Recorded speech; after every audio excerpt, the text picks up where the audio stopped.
Fala galera, Resenha SA, nós estamos aqui hoje com o privilégio de estar batendo um papo, né? Um papo SA. Nós sempre estamos trazendo pessoas assim especiais para conversar um pouquinho da história, para falar um pouquinho sobre futebol, sobre coisas da vida. E hoje nós temos o privilégio, né, Arlen, de ter uma pessoa muito especial que participou com a gente, né, no ao vivo, do Papo de Torcedor, e ele ficou para gravar com a gente aí essa oportunidade de a gente saborear um pouco da história do futebol, da pessoa. Vamos falar aqui, estamos falando de Cenildo Rodrigues. Tudo bom, Cenildo? Tudo bem, graças a Deus. Oportunidade de estar aqui com vocês. A alegria é nossa, o privilégio é muito nosso de estar aqui com você, de poder te bater um papo sobre a sua história do futebol, tudo que a sua origem do futebol, tudo que o futebol te trouxe, não só do nicho esportivo, mas como cidadão, como pessoa, como um homem, como pai, como esposo, né? Tudo que o esporte pode proporcionar. E eu queria já começar logo, né? Perguntando aí como é que foi o seu início aí, né? Nós já demos uma pinceladinha, né, como fizemos o Papo de Torcedor, mas aqui no Papo SA eu queria que você falasse um pouquinho de qual foi a sua história no futebol, quem foi que incentivou, ou você falou assim, rapaz, eu levo jeito, ou teve alguém assim especial que acreditou em você? Na realidade, meu pai foi sempre o meu grande incentivador, né? Eu esqueci de dizer que eu sou natural do distrito de Castelo Novo. Castelo Novo. Nasci em Castelo Novo e aí vim muito cedo aqui para Ilhéus. E aí, aqui em Ilhéus, a minha vida do futebol começou, entendeu? Comecei a jogar no time do professor Renato. Do time do professor Renato, a gente saiu muito cedo também daqui para Itabuna. Jogamos no Júnior Itabuna e depois me profissionalizei lá. Aí você contou que foi uma leva de jogadores, né? Que foi com você lá e... Sim. Essa leva de jogadores, esqueci também, quando eu falei sobre essa leva de jogadores, esqueci de falar o nome fala o nome da turma, talentos, né? Fala o nome da turma aí. Parecia que foi só eu, né? Mas foi eu, Dico Maradona, Siri, irmão de Dico, Marcelino, Cebolinha e Charmite. E Edson também, médio volante. E aí todos nós somos aprovados nesse teste que nós fizemos lá na Desportiva, né? E aí já assinamos um contrato lá para jogar o Campeonato Baiano de Júnior. E aí chegou pro papai e falou, rapaz, primeiro contrato assinado, que emoção, né, rapaz? Agora, fazendo uma pergunta, você considera que naquela época era mais fácil ser aprovado assim na peneira do que hoje? Eu acredito que sim. Porque naquela época, você, para ser aprovado, o fator principal era o futebol. Sim, entendeu? Hoje tem muito empresário. Hoje tem todo né? um contexto que envolve essa coisa e você não consegue ficar só no futebol, entendeu? Tem todo... É verdade. Prova é que tem muito jogador ruim, né? Em time bom. Mas aí, assim, você fala de peneira, eu participei de algumas peneiras de futebol. Foi reprovado em todas. Eu passei no Bahia, velho. Me respeita. Eu passei no Bahia, só não tive condição de ir. Mas eu jogava de meia direita, não era um craque, mas fazia o básico do que o futebol precisava, eu fazia. Mas, Cenildo, a gente vê muito falar pouco sobre peneira de futebol. Você acha que isso, lógico, tem a ver com essa questão dos empresários? Hoje não temos mais peneira como tínhamos antigamente, né? Hoje a coisa ficou muito profissional, né? Então, quando você sai com um garoto para fazer teste num time qualquer, seja um time pequeno ou um time grande, esse termo peneira não usa mais. Até porque, por exemplo, na época que eu fiz peneira na Portuguesa de Esporte São Paulo, fiz no Santo André, treinei 10 minutos, os caras me aprovaram. E hoje é diferente. Hoje você tem uma gama de agentes que trabalham com a molecada, e aí os caras pagam para colocar o jogador no clube e outras coisas que, se eu for falar aqui, vocês não vão acreditar. Eu tenho um primo, ele é de Itabuna, Orlando da Hora. que ele é empresário de futebol. Inclusive, ele foi empresário de Nilmar. No auge de Nilmar, ele que empresariou Nilmar e foi o responsável de Nilmar ir jogar no futebol árabe. Se não me falha a memória, na época foi no Catar. Ele ganhou muito dinheiro, ele é rico. Ganhou muito dinheiro, sobretudo com Nilmar. Ramires conhece ele, Ramires passou por ele também. E o atleta hoje, eu entendo o que você está falando, porque o atleta hoje, ele é uma espécie de produto, é um produto. Então tem esse empresário que pega aquele menino que é o produto e já leva no time oferecendo o produto. Entendeu? Ó, esse menino aqui é bom e tal, tem esse produto aí. Dependendo do empresário, o clube já abraça a ideia logo. Né? Pela reputação do empresário. Antigamente não, na sua época, né? Você tinha que ir para o campo e mostrar que realmente você tinha futebol. Então é por isso que você vê hoje muito jogador ruim, profissional, e quando você dá uma passeada lá em São Paulo, tem aqueles, nas Coabzinhas, tem muito campo que tem, né, o futebol amador, que você vê que tem gente ali jogando que estaria num time profissional tranquilo. E por que não está? Entendeu? É os famosos, em São Paulo, chamado de os campeonatos de várzea, né? Isso. Então, tem um jogador que saiu do campeonato de várzea, que é o próprio Bruno Henrique, né? Jogou na várzea e acharam ele lá, né? Ele não fez nenhum teste em nenhum outro time, assim, pra jogar. Assim, fez peneira, né? O pessoal viu ele jogando na várzea e puxou ele pra jogar. Depois jogou no Goiás, se eu não me engano. Depois jogou na Alemanha, mas... Você acha que isso tem prejudicado a qualidade do futebol brasileiro hoje? Prejudica muito, né? Porque, por exemplo, ao mesmo tempo que prejudica, favorece os atletas de hoje, né? Vou dar mais um exemplo do que acontecia antigamente. Por exemplo, antigamente você saía daqui para fazer um teste, era só um teste. O cara chegava lá, você tinha... Quando eu fui fazer o teste na Portuguesa, por exemplo, eu fui com a cara e a coragem, com um saquinho de bolacha nas mãos. Eu cheguei lá, tinha 600 jogadores para fazer o teste no mesmo dia. Aí o cara fica perguntando, lateral direito, zagueiro, meio de campo, todo mundo. Quando fala de meio de campo. Atacante também, né? Aí o que acontece? Os caras selecionam 11 para cada lado ali e aí te dá 15 minutos para você jogar o seu futebol. Tendo ou não tendo. Hoje o agente te leva e você tem um mês para treinar aqui. Os caras, eles vão por etapas. Etapa 1, etapa 2, 3, 4, 5. Você tem todo o tempo para você jogar e mostrar seu futebol ou não. Coisa que nós não tínhamos no passado. Então, hoje ficou tudo muito mais fácil. E muito jogador ruim. É o que você está falando. Por que pareça, deveria ser melhor. Melhorar, porque, tipo assim, teve jogadores, eu me lembro da minha época, que eu joguei, a gente fez um teste lá em Vitória da Conquista, por Marília, para jogar a Copa São Paulo daquele ano. Não vou me recordar o ano que foi. Mas aí tinha na minha rua um menino que jogava lá, também não recordo o nome dele. Ele era muito alto, porte físico bom, mas ruim de bola. Ele era aquele cara que era chamado por último. Quando não tinha mais ninguém, o pessoal escolhia ele. E aí foi fazer um teste. Todo mundo foi chamar. Ele também foi, acho que nem ia fazer o teste. Quando chegou lá, arrumaram chuteira pra ele. E aí os melhores zagueiros lá, né? Todo mundo lá se apresentaram e deram o carrinho, aquele negócio. E aí o cara perguntou pra ele se ele não ia trazer o teste. Ele, não vou não. Aí deram uma chuteira pra ele lá, o cara jogou de zagueiro, quebrando tudo. O único que o pessoal do Marília levou foi ele.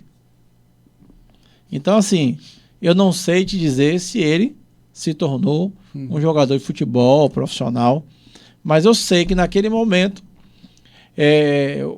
para o que a peneira queria, foi ele. Então, assim, 20 minutos de futebol foi o suficiente para que aquele camarada que estava fazendo a peneira levar ele. Então, você mostra que hoje tem as etapas, é um mês, o cara se prepara.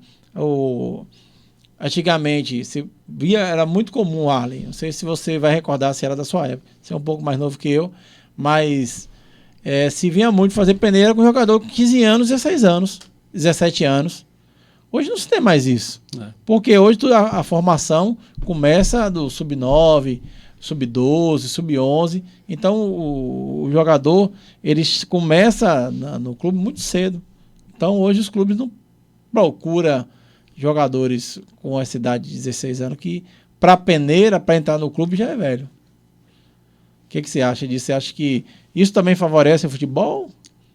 E essa questão dessa preparação de não ter mais essa peneira de uma determinada idade, mas sim de já novo, né, para ingressar no clube?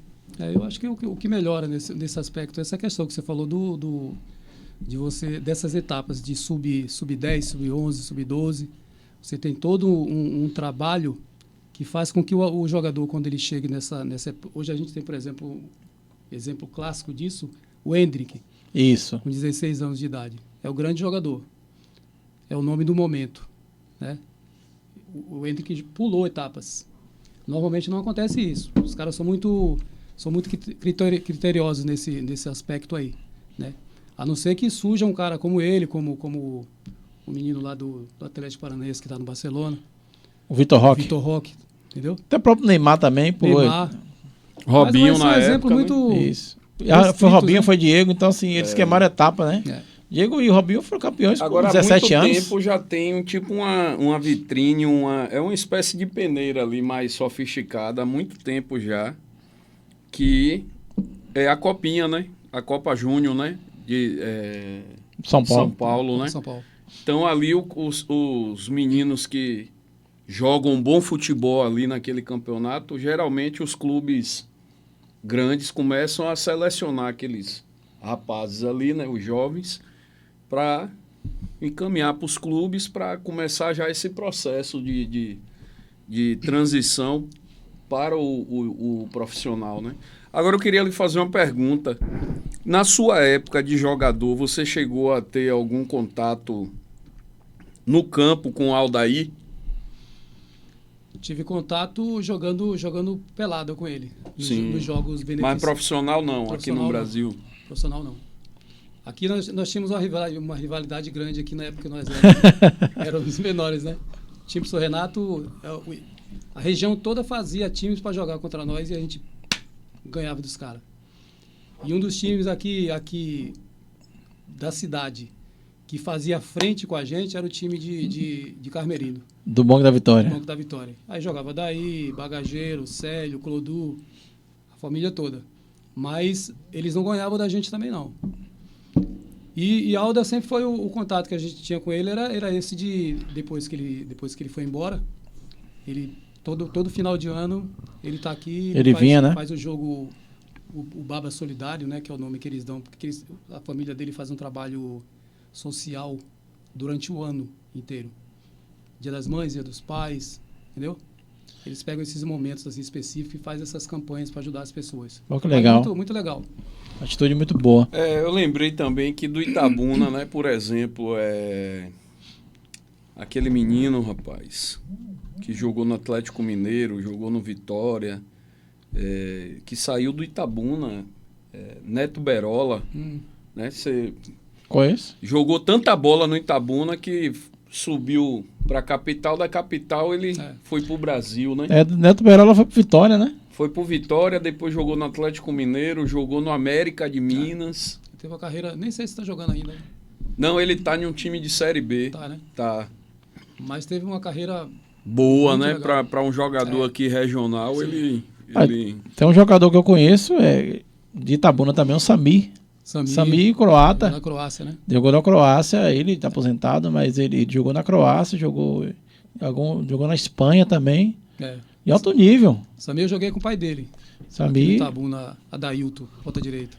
E Samir saiu do Itabuna foi para o Atlético Mineiro. De lá foi para. E Ramires, né? O próprio Ramires também jogou em grandes times, né? Ramires passou no a Chapecoense chegou a chamar Ramires, ele não chegou a jogar, mas teve o interesse da Chapecoense, jogou no Cuiabá, né? Goiás, Vila Nova, Paraná, campeão, né? No Remo. Jogou no campeão com o Belo Remo também. Campeão. Jogou na Bósnia, né? Isso. Jogou na Bósnia com o Wagner, irmão de Gaza. Irmão de Gaza. O Wagner hoje é treinador. O Wagner jogava muita bola. Muito. Muito bom jogador. Demais, Wagner jogava muita bola. Craque, Treina craque. time de Série A lá. De Série A, na Bósnia. Ele encerrou a carreira como jogador. Wagner foi o maior artilheiro pós-guerra da Bósnia. E jogando de segundo volante. Isso. Pensa a qualidade do cara. Ele era segundo volante. Rapaz, aquele cara, quando ele vinha brincar aqui com a... Você é louco. Aí parou de jogar. Eu não vou citar o nome do meu amigo não, mas que ele deu um boné. que Parou de jogar e ele vai assistir essa entrevista, pode ficar tranquilo, não vou falar seu nome não. Mas ele tá procurando até hoje. Treinou os juniores lá do time que ele é treinador hoje, Sirok Brieg, da Bósnia. Foi treinador do Júniors. E aí, o ano passado, o ano retrasado, eles efetivaram ele no time profissional. Olha que legal. Ô, Senildo, indo para uma linha mais financeira mesmo. Esses times que você passou jogando profissionalmente, você conseguiu, tipo, ganhar um bom dinheiro com esses times? Cara, se tem uma coisa que eu nunca ganhei com futebol foi dinheiro. Muito pelo contrário, né? Eu tive período que eu joguei, tanto amador como profissional, meu pai me bancou. A vida inteira, meu pai me bancou. Eu nunca ganhei dinheiro com futebol. Mas o clube não dava uma ajuda de custo, nada assim? Dava ajuda de custo, mas não era nada que... Comparado pudesse mudar a vida, né? Pudesse mudar a vida de ninguém. Nem eu e nem os outros caras que jogaram comigo, entendeu? Aquela questão do futebol daquela época era um outro momento, né? Sim. Não dá para comparar, né? Era um outro momento. O futebol, como nós estamos aqui, né? Hoje é muito empresarial, mas na época que se jogava, né, pelo menos naquela década de 80, 90, você pode ver que grandes jogadores, assim... Vampeta tava em um podcast dizendo que ele foi para Holanda. PSV. Junto com o Ronaldo Fenômeno. Aí o Ronaldo Fenômeno olhou para ele e falou assim: Vamp, quanto é que você tá ganhando aqui? Vampeta falou: rapaz, estou ganhando. Aí Vampeta, falei com 8 mil dólares. 8 mil dólares. 8 mil dólares. Aí eu falei, ó, pra aí, os caras ganhavam 8 mil dólares naquela época, né? E era um dinheirão. Aí Vampeta perguntou, e você tá ganhando quanto? Não, aí ele falou assim, só isso? Aí Vampeta falou, oxe, eu tô ganhando, é um dos maiores salários do clube. Aí ele, sim, rapaz, mas você falou só isso porque você ganha quanto? O Ronaldo falou, tô ganhando 100 mil dólares. Ó. Eu vi esse podcast. 50 vezes mais o salário do cara. Mas é aquele negócio, né? Ronaldo era um fenômeno, né? Assim, não dava pra comparar. O Vampeta era um volante. Mas, tipo, Ronaldo, se jogasse, se fosse hoje, Ronaldo surgindo aí, como o Endrick aí, por exemplo, se fosse hoje, aquele Ronaldo do Cruzeiro hoje, eu acho que seria a venda mais absurda da história do futebol, né? O Ronaldo, quando ele surge pro futebol com 17 anos, assim, pra gente, pelo menos eu, quando o Ronaldo surgiu, eu tinha 13 para 14 anos. E, assim, a gente estava acostumado a ver jogadores decidirem jogos, mas já com uma certa idade. Era Romário, já não era tão jovem. Bebeto, eu vi Careca jogar na Copa de 90, aquele time da Copa de 90, que eu me lembro assim, não lembro da Copa de 86, mas a Copa de 90 eu acompanhei a seleção brasileira, então a gente não estava acostumado com um jogador tão novo despontar. Talvez hoje, a nossa geração aqui, essa geração agora, talvez seja mais fácil. O Hendrick, o Vitor Roque, mas na época de Ronaldo... O Ronaldo com a idade de Hendrick foi para a Copa do Mundo, né? Isso. Então, de 94. Hoje é normal, né? Hoje é normal, mas o Ronaldo daquela época é fenômeno, então era um cara fora de série, né? E ele melhorou muito depois da Copa.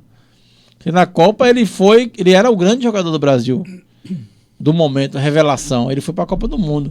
E pós-Copa do Mundo, ele me lembra que eu sou do tempo, né, de comprar revista Placar, né?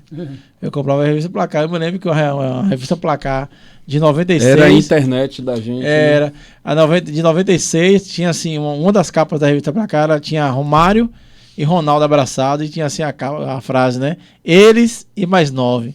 Então eles fizeram uma boa dupla, Romário e Ronaldo. Foi durante pouco tempo, né? Mas isso. É tanto que Romário fala que, tipo assim... Uma frustração que ele tem, se é que pode se dizer uma frustração, foi de não ter jogado mais tempo com o Fenômeno, né?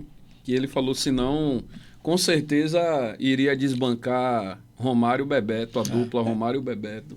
Mas assim, Senildo, você jogou no Itabuna e depois de Itabuna você foi jogar onde? Por Itabuna eu fui pro Galícia. Em Salvador. Lembra do Em Galícia? Salvador. O Roger não lembra, não. Lembra, Roger, do Galícia? Do quê? Já ouviu falar do Galícia? Não, nunca viu. Time da capital. E aí jogou... Fui pro Galícia. Galícia eu joguei na Fonte Nova. Acho que nunca joguei tanto na Fonte Nova quanto na época do Galícia. A gente fazia Na antiga Fonte Nova, né? Na antiga Fonte Nova. 4 domingos, chega cansava, enjoava de jogar ali. E aí do Galícia a Catuense me contratou.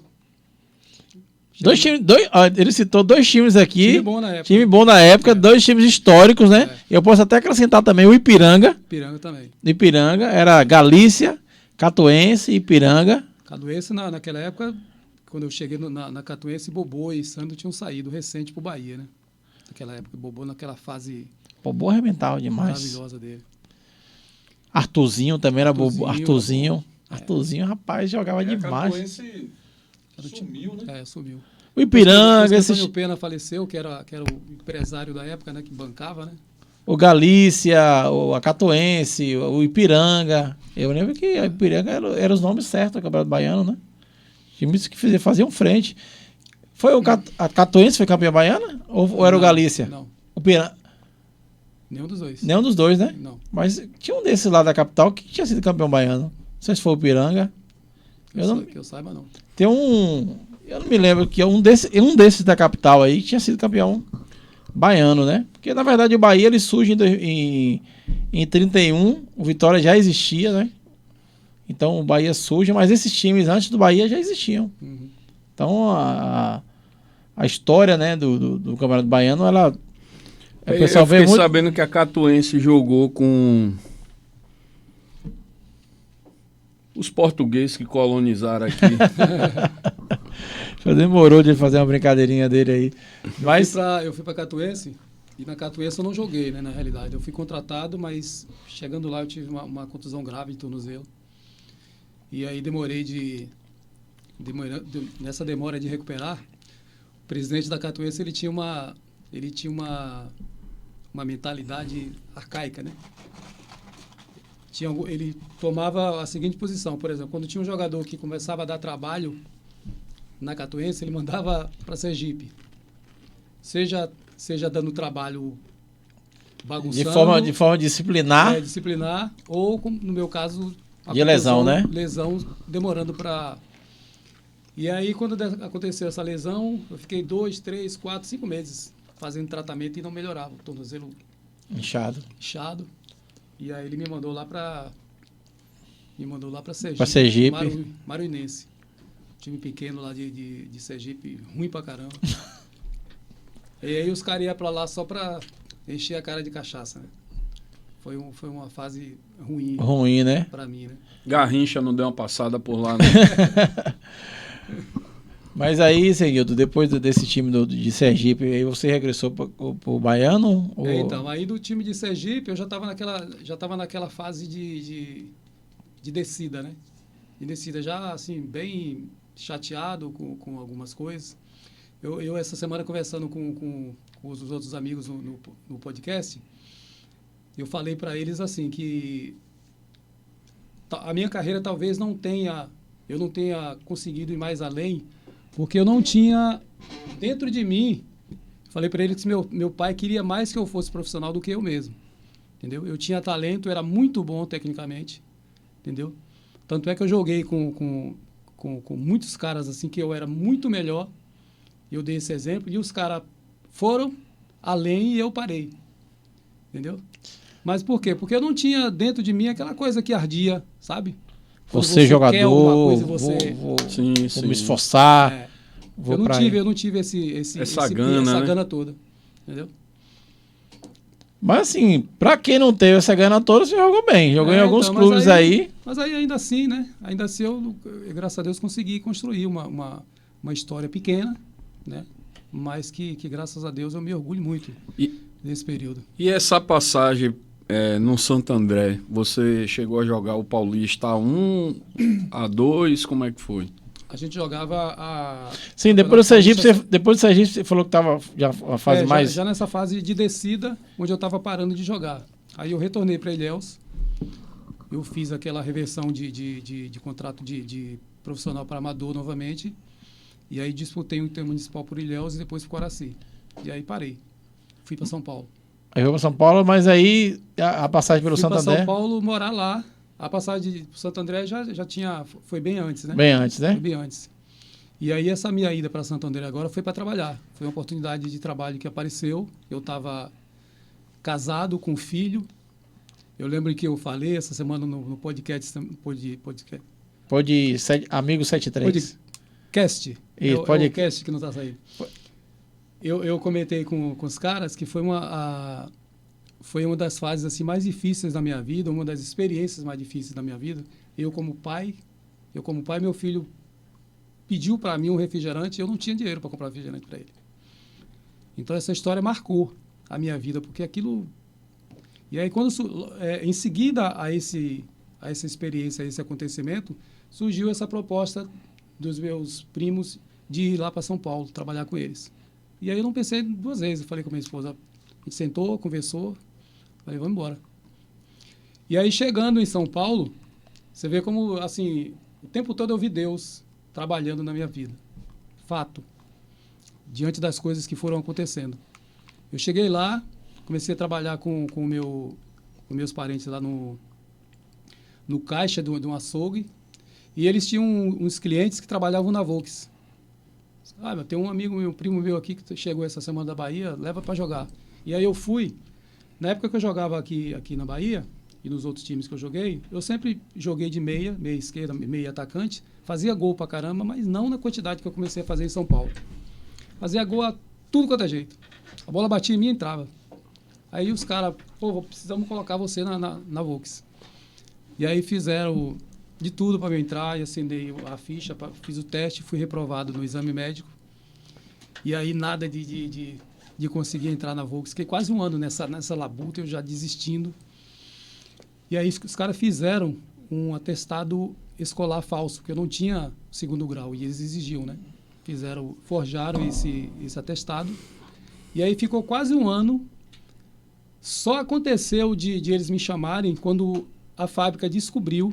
O cara ligou para mim, o chefe da seleção de pessoal da Volks ligou para mim, perguntou qual a escola que eu tinha estudado, e eu não sabia. Os caras mudaram lá, não te falaram. Então. Aí eu bati o telefone na cara dele. Aí ele automaticamente pegou o telefone e ligou para os caras do futebol e falou, o cara que vocês estão querendo colocar aqui, acabou de bater o telefone na minha cara. Aí os caras ligaram para mim. E aí eu falei, não, cara, eu bati realmente o telefone na cara do cara, mas não foi falta de educação, nada, de vergonha. O cara ligou para mim, fez a pergunta, eu não sabia o que responder. E aí, fato, depois que eles resolveram essa situação, a coisa começou a andar. Você vê Deus trabalhando. Não trabalha nas coisas erradas, né? Não permitiu que as coisas acontecessem enquanto estava ali o erro. Pela via da mentira. Pela via da mentira. E aí, orando em casa, eu sempre comentava com a minha esposa. Eu falei, quero ter a oportunidade de conversar com esse cara assim, pessoalmente, cara a cara. Deus me deu essa oportunidade. Da mesma forma como eu estou conversando com vocês aqui, cheguei lá para conversar com ele. Ele me passou todo o script lá. Aí falou para mim assim, olha, de 1000 pessoas que entram aqui na Volkswagen para trabalhar, você está entrando da pior forma. Falou assim para mim. Aí eu esperei ele falar e falei, posso falar agora? Eu falei, pode. Aí ele falou, olha, aconteceu isso, estou vindo da Bahia com a minha esposa, com meu filho. A responsabilidade do atestado falso é minha. Fiz sozinho, pela vontade de trabalhar. E ele falou, não, a partir de hoje, você começa a trabalhar na Volkswagen. Trabalhei quase 27 anos, 26 e meio e aposentei. Aposentei em 2020. E outra coisa interessante, nesse período aí, depois que eu comecei a trabalhar lá na Volks, coisa de 10 anos depois, a Volks descobriu, dentro da fábrica, um monte de funcionários que entraram da forma que da forma errada. Da forma errada. Mandou todo mundo embora, justa causa. Um monte de funcionário. Ó. Você Deus me livrando o tempo todo. Te livrou o tempo todo, né? Entendeu? E aí eu tive a oportunidade de trabalhar, joguei 10 anos na seleção da Volks, campo. Entendeu? E trabalhei 26 anos e meio. Eu aposentei em 2020 com aposentadoria especial, que eu trabalhava em área Insalubre, né? 26 anos e meio, dá 10 anos a mais. E hoje estou aqui. Tá aqui. Contando esse testemunho. Maravilha de Mas Deus, como foi né? esse período de fé seu, né? Você já descobriu, assim, essa... Período de fé. Assim, já estava jogando futebol ou foi pós encerramento de carreira? Já estava jogando. Eu me converti em 89. Eu tive um problema de... Segundo os médicos, eu estava na minha casa, eu morava aqui na Conquista, ali no Carneiro. Ah. E amanheci de manhã cedo, assim, com vontade de ir no banheiro. Barriga doendo, né? E aí eu morava com meu pai. Aí fui voando pro banheiro. Cheguei no banheiro e tinha... Porta fechada, tinha gente. Coloquei a cadeira do lado, assim, do banheiro da porta, né? Sentei e fiquei coisa de 3, 4 segundos. Caí com o rosto no chão. Puf! E aí minha mãe e meu irmão, Ivanildo, que é mais novo que eu, já eram evangélicos na época, fizeram um clamor pedindo a Deus misericórdia, assim, pela minha vida e tal. E aí, graças a Deus, eu me recuperei. E aí o médico prescreveu uma série de exames e a gente não tinha condição para fazer esses exames, né? Meu pai entrou em contato com um amigo dele que morava em deputado federal, em Brasília. Esse cara pagou todos os meus exames lá, que eu fui para Brasília fazer esses exames. E aí outra coisa interessante nessa caminhada aí, fazendo esses exames, a gente viu lá na televisão, passando o programa, tinha uma igreja tal, lá em Brasília, que estava, naquele dia específico, tinha um pastor lá que trabalhava na área de cura. Uhum. Vamos lá, eu e meu irmão fomos lá, né? E aí o pastor pregando, eu totalmente fora não sabia nada de evangelho, né? Ouvindo a pregação e ele falou, olha, as pessoas estão aqui que creem que Jesus pode curar, vou orar pelas pessoas, vamos ungir e tal. Eu falei, pô, vou lá, né? A oportunidade, né? Fui. E aí fui, ele fez oração, ungiu, fez oração, acabou o culto, nós fomos embora. Aí caminhando na rua, eu falei pro meu irmão, né? Passar na farmácia para comprar o remédio. Comprar o remédio. Aí meu irmão olhou assim para mim, meu irmão também nada de evangelho. Ué, você acabou de sair de lá da igreja agora, foi na fila, o pastor chamou, você falou que acreditava que Deus está curando, você vai comprar o remédio. Cara, eu vi Deus falando comigo. Não tinha experiência nenhuma com Deus. Mas é como se Deus estivesse falando comigo ali através da vida do meu irmão. Sim. Aí eu ouvi a voz de Deus, cheguei em casa, a gente tinha comprado o remédio, eu tinha tomado já um comprimido. Peguei o remédio e joguei fora. Pela fé. Pela fé. E era o que mesmo? Ele fazendo os exames, negócio do germe germe de porco, ele deu lá uma explicação que Sim. essa dor que aconteceu na minha barriga era por causa de provavelmente alguma comida a carne do porco que eu tinha comido em algum momento. Essa carne do porco, os bichinhos do porco, que eles chamam, né? Subiu para o cérebro e algumas bolhas explodiram no meu cérebro. A famosa tênia, né? Hoje não, praticamente é nula essa situação, porque a nível da criação dos porcos é totalmente diferente hoje. Uhum, sim. Mas era muito comum na década de 90, de 80, a questão da carne do porco e ter esses germezinhos mesmo que dava... acho que o nome era esse mesmo, tênia. Por isso que em Gadara Jesus mandou os demônios tudo ir pro porco e se jogar. Né? Mas, e aí foi o momento que você recebeu a cura e aí mudou a tua história. Aí mudou, né? Mudou que aí a partir daí, eu graças a Deus me converti ouvindo a palavra de Deus aqui na igreja do Betel, né? Betel brasileira. Minha esposa, quando ela começou a namorar comigo, ela já servia a Deus também, se converteu na Universal, aí começou a namorar comigo, largou o evangelho. E aí, no dia que eu aceitei a Cristo na minha vida, ela se reconciliou também. Também, né? E aí, graças a Deus, até hoje, eu e a minha casa servimos ao Senhor. E seu filho é um excelente talento, né? Meu filho canta demais. Né? Porque você não viu a minha filha também ainda. Sua filha, né? Canta também. Eu vi seu filho no YouTube. Agora, no canal no YouTube, canta demais. Isso aí que ele falou deixa bem claro como é importante abraçarmos a oportunidade que nós temos, né, que se apresenta a nós. Porque a oportunidade, se você não agarrar, você não sabe se no outro dia você terá a mesma oportunidade. Justamente. Comigo foi a mesma coisa. Eu estava, só que aqui em Ilhéus, estava tendo aquele R.R. Soares, eu desesperado, né, para sair daquela vida toda.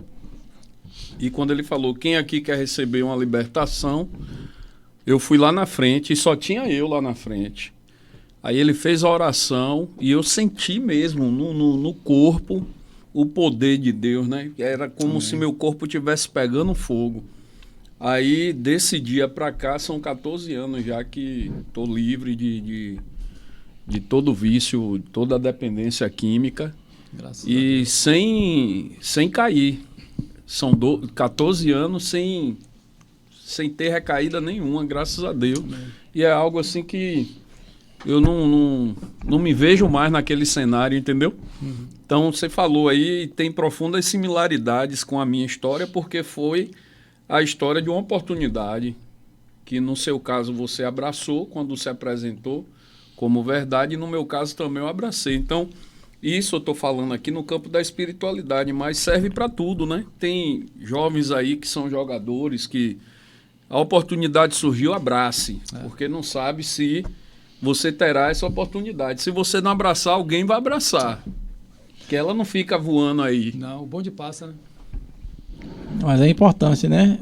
Mesmo diante de tantos cenários, né? Assim, mesmo por mais que você não tivesse projetado assim, como você mesmo disse aqui, que nunca ardeu essa chama de ser um jogador de futebol, né? Mas acredito que nos lugares por onde você passou, com certeza a experiência, a sua vida marcou a vida de muita gente. Pelo poder do evangelho, né? Com certeza. Poder da mudança, da história sua, né? Pelo fato de Deus sempre estar te guiando, mesmo naquele momento ali que você tentou fazer pelas suas vias, né? Tipo, eu vou dar um jeito aqui. Muita gente faz isso, né? Sim, tipo, sim. não, vou ajudar Deus aqui, né? Eu vou dar uma mão para Deus aqui, vou tentar fazer isso aí, vou fazer do meu jeito. Poderia ter custado, né? E é envergonhado o evangelho, né? Sim, sim. Imagina um cara cristão, né? E outra, meu pai mora em São Paulo, né? Meu pai mora em São Paulo há mais de 30 anos já, bem mais de 30 anos. Só que ele mora naquela região ali na zona oeste, né? Barueri, Osasco, aquela região ali. Quem trabalha nesse ramo lá, né? De metalúrgica, né? De montadoras e tudo, são empregos que os caras ganham bem, né? As empresas dão todo um suporte financeiro, né? Todo um suporte para os trabalhadores. Então, essa área lá em São Paulo é uma área muito boa, né? De produção, linha de produção de carro, essas coisas, né? Para quem é torneiro mecânico, né? Que antigamente ia muita gente para São Paulo para entrar nessa área de torneiro mecânico e tal. Então, é uma área que em São Paulo, naquela época, deu muito dinheiro, né? Os caras viviam muito bem. E assim, a gente vê o cuidado, né? Você poderia, por não conseguir ter jogado e atuado, né? Mais tempo, né? Como se poderia atuar pelo talento que você tinha, né? E você ter forças para recomeçar, né? Uhum.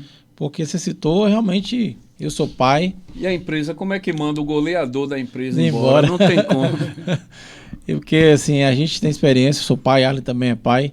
E a gente sabe que a nossa vida não é mais a nossa, né? A gente vive para os nossos filhos. Certeza. E você ouvir assim, seu filho te pedir uma coisa simples. Não foi uma bicicleta, não foi um videogame, não foi uma viagem para Disney, foi um O refrigerante. refrigerante era R$2. E você falar assim, né?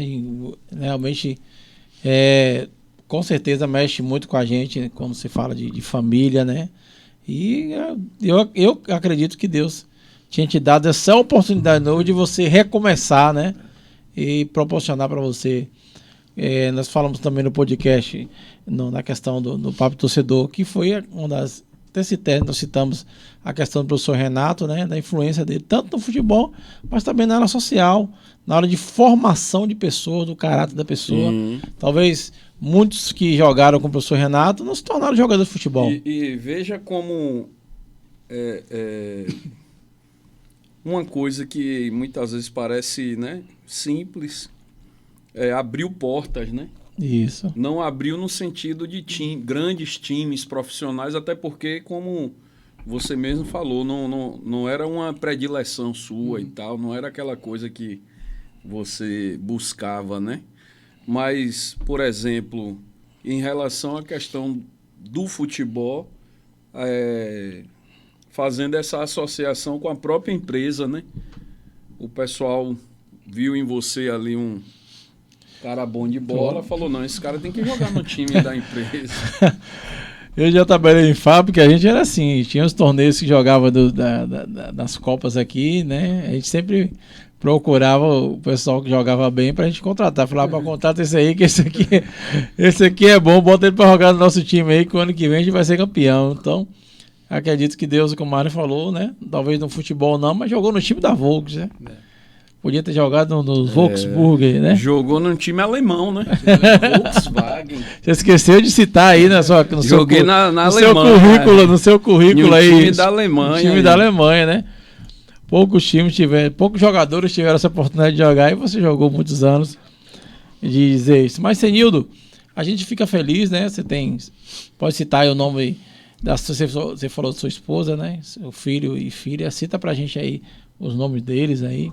A minha esposa é Regina Célia, a mulher da minha vida. Oh. 38 anos de casado? 36 anos. 36 anos. O Diego, meu filho mais velho, né? O Diego e a Rebeca, a mais nova. O Diego tem 36, a Rebeca 24. O Diego casado com a Vanessa, tá grávida agora, esperando a Catarina. Seu coração já tá aí acelerado pro netinho aí. Coração acelerado. Ele estava assistindo o podcast esses dias lá e ele falou, papai, não lembrava desse episódio aí do refrigerante. Ele falou, você não lembrava, mas eu lembro. Eu lembro até hoje porque ficou marcado, né, no coração. Com certeza, são lembranças. E aí eu tenho essa família aí, né? Graças a Deus, a gente servindo a Deus juntos aí, nessa caminhada. Deus tem nos direcionado. E agora, depois de aposentado, não pensa em retornar para Ilhéus, não? Rapaz, na realidade, esse sempre foi o nosso plano, né? Meu e da minha esposa, o nosso planejamento, né? A gente sempre pensou dessa forma. Só que durante essa caminhada, lá em São Paulo, os pais da minha esposa faleceram aqui. Faleceram, né? E eu sou primo carnal da minha esposa. E aí, queira ou não queira, acaba dando uma balançada. Uma balançada, uma quebrada, né? E aí o meu pai faleceu e a minha mãe, graças a Deus, ainda é viva. É meio que, assim, em relação a parentesco de primeiro grau, já não existe, né? Uhum. Eu entendo. Mas assim, independente de qualquer coisa, é uma coisa que eu tenho orado, né, para que não seja a nossa vontade. Se dependesse da minha vontade, eu já estaria aqui. Já estaria aqui, né? Pode ter certeza disso. Já estaria aqui há muito tempo. Mas eu não posso pensar só em mim, né? É porque eu penso assim, por que eu fiz essa pergunta? Porque depois de um longo período de prestação de serviço, né, de labuta e tal, chegando assim nessa reta de descanso, né? Nós procuramos sempre um lugar mais calmo, mais tranquilo, né? E aqui qualidade tem a questão... de vida, né? Ilhéus, querendo ou não, tem qualidade de vida. Sobretudo para quem já está com o burro na sombra, né? Na linguagem popular, né? Que já está com o burro na sombra, que já fez o que tinha que fazer. Então aqui é o lugar show de bola, né? Por isso eu fiz essa pergunta. E sem falar que seria um reforço para meu time, para o futebol ali dia de sábado, que eu só tenho entrado em time horríveis. E eu machucado do joelho. Ele não lembra de mim, mas eu joguei com você uma vez. Eu lembro. Só que foi no campo antigo ainda. Lá na praia. Isso, nós estamos agora na praia e naquele campo que era ali do lado do circo. Tinha um campo ali que era meio arenoso. Jogamos junto lá no Val de Dula. Foi? Isso. Val de Dula. Mas ele vinha... Quem foi o outro que chegou lá? Ele chegou aí, Qual foi que jogou também lá, um coroa também? Foi você que levou ele. Jogou, ninguém tava dando nada pelo coroa. Aí cometeu uns 3, 4 gols lá e os caras bateu, fez gol de falta e os caras, rapaz, eu falei, irmão. Arica é craque. Cheio de menino lá, os meninos tudo correndo, achando que os coroas não iam dar conta, rapaz, que nada. Então a gente fica muito feliz, primeiramente, agradecer pelo esse privilégio, né? Já que você já assistiu algumas vezes a gente lá, você lá eu assisto direto. assistindo lá o podcast com a gente, então a gente fica muito feliz, né? E se você voltar, eu te... Então ele viu as guerras aqui com Caça-Rato. ele vê as cargas. Caça-Rato é o comentarista que a lógica dele de raciocínio é assim, ó. Batatinha quando nasce, esparrama pelo chão. Pra que eu quero uma bicicleta se eu não sei nadar? É bem assim. Aí me atribula, pô. Aí me atribula. É a rivalidade aqui dele, Caça-Rato, não pode sentar um do lado do outro não, que sai E outra, eu nunca vi.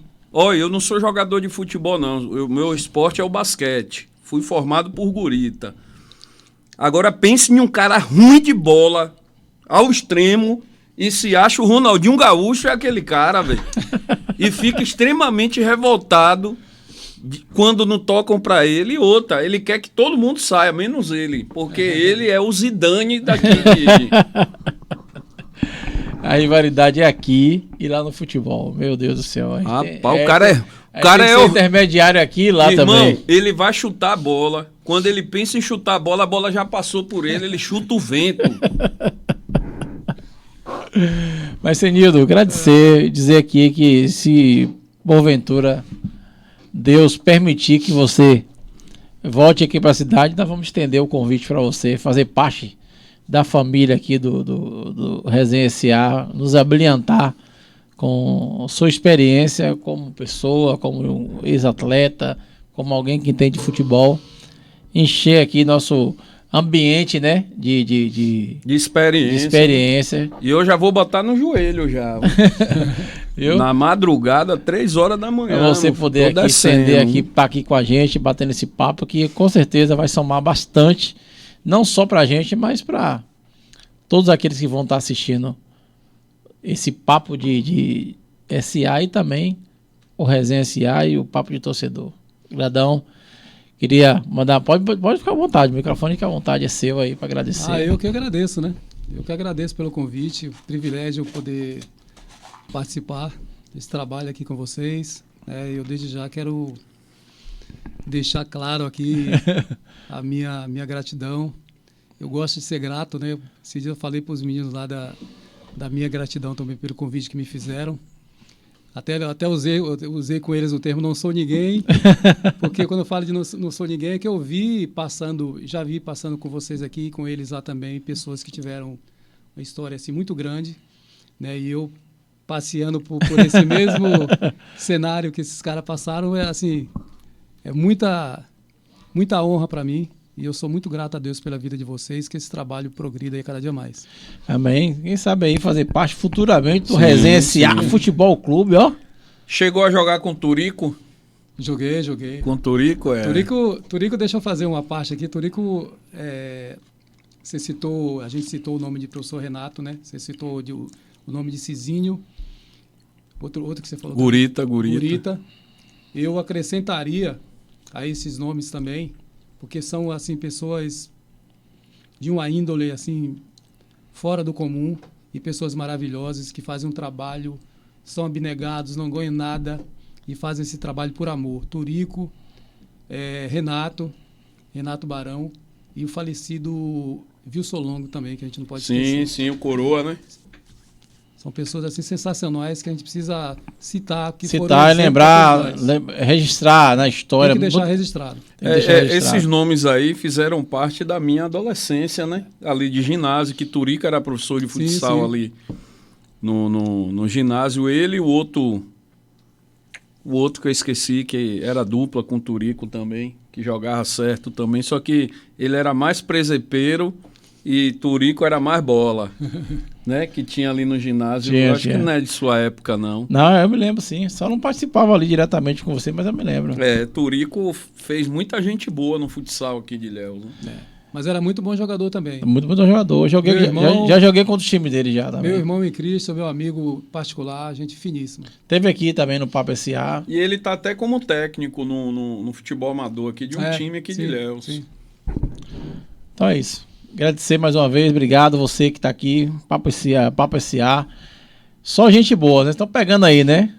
Cada vez que passa, só tá vendo gente boa pra cá pra comentar com a gente. Quero dizer obrigado, Arlen. Tamo junto.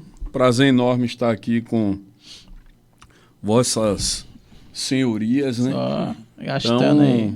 Só aprendendo um pouco mais de futebol, né? Que a gente não sabe tudo e eu tô entrando mais no mundo do futebol agora, né?